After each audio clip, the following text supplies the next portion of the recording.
Well, we want to keep talking to you about how the Lord's stirring our heart about this upcoming conference. We believe it is going to be a historic time. We believe there's going to be a corporate response that thousands of people that feel connected to what God is saying to us and through us in the IHOP movement. And we want to encourage you to be a part of that. You know, Alan, we were talking this morning. I mean, our whole team has just been captured by the Holy Spirit. I mean, it seems like every meeting we're having, team meeting, we're laying aside a big part of our agenda, business, and we're talking about how the Spirit is stirring us. Absolutely. And just this morning, we had a Holy Spirit time this morning, and I said, man, just come in here and share this with part of the IHOP family here. You've been so stirred by the things that I and the others have been talking about the book of Revelation. I mean, I've been sharing it on Sunday, week by week, kind of stirring people up, because when we talk about the book of Revelation, we're not just talking about the traditional view of it, but we're talking about a practical way to apply this book in a unique time in history. So just share some of the things that you were... Well, even before I share, I want to encourage you. I believe this conference is going to be the defining moment that mobilizes, rallies, and defines the end-time prayer movement. This is going to be critical and crucial that you come to this, that you hear the content, that you learn the content, and you open your heart to what the Holy Spirit is saying. And we respond. There's going to be a corporate response. Because, I mean, we're going to lay out a forerunner manifesto that we're going to agree upon together in the Holy Spirit and go out, because we're asking the Lord to raise up Holy Spirit boot camps of 24-hour prayer furnaces with Bible schools in them, training forerunners intentionally. I mean, line up on line to be faithful witnesses to engage in this plan in the book of Revelation. In fact, I think it will be the biggest marking of my life. It will do to me what 1997 did to me. At the Passion for Jesus. You preached on the forerunner message, and you preached on the knowledge of God, the pursuing of the knowledge of God, the giving of your heart and life for the knowledge of God. I went up halfway through your sermon, sat at the front waiting for the altar call as a young man. No, I remember that. It marked me. No, I remember halfway that. through, the Holy Spirit so marked my heart, I said, I'm going up now. So that was about almost 12 years ago. That's right.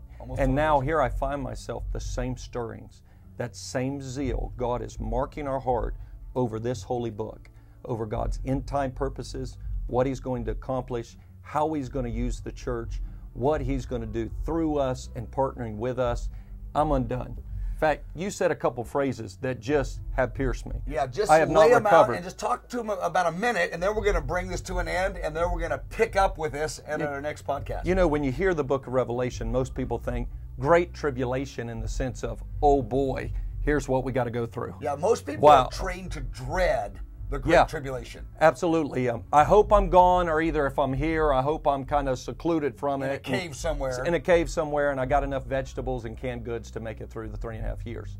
You know, and so what hit me is you made a couple statements. You said, this book is the Acts of the end-time apostles. The book of Revelation. The book of Revelation. The Acts. It's the book of Acts for the end-time apostles. It's written in advance. And these young apostles and prophets are the 20-somethings, and it's the script the Holy Spirit's going to be working from, leading them. And when you said it is the canonized prayer manual for the end-time church, those two phrases, the Acts of the end-time apostles and the canonized prayer manual, it struck me, and suddenly I had access to this book. Suddenly I was invited to dig deeper, to get strategy, to get understanding, to partner with Jesus in this book. The book came alive to me. Well, this book is a line-up-on-line prayer manual that the end-time church must know in order to release it by faith. We are going to be binding and loosing, as Jesus said in Matthew 16, verse 19. He said, the gates of hell will not be able to stand against a generation of people binding and loosing in faith together in unity. And that's what we're going to be talking about. Now, we're not only talking about the book of Revelation, we're talking about preparing the bride in abandonment and intimacy. But it's not so much the general messages that we've done in the past, though I value those. I really value those. I've heard your messages in the past. This is different. This put that book right up in my face, and suddenly through a couple paradigm shifts, suddenly the book became new. It's like I'm reading the book all over again. I've read this book hundreds of times. Suddenly, I'm in it in a different way. Well, we're going to close now, and we want you to check in with us again. We're going to do these podcasts 3 times a week right up to the conference. I want to encourage you to send these to a friend, and even click on to our Encounter God services on Friday and Saturday, and our FCF. We call them Foreigner Christian Fellowship. You're going to be talking on this in 2 weeks. We got Lou talking Sunday. Yep. And we're stirring up our body. We have about 3,000 people here as a part of the IHOP community. We're getting ready not to host a conference. The conference, we're just going to do some overflow to our spiritual family.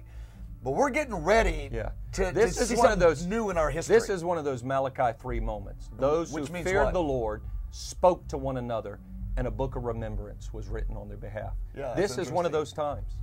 Well, join us in a couple days.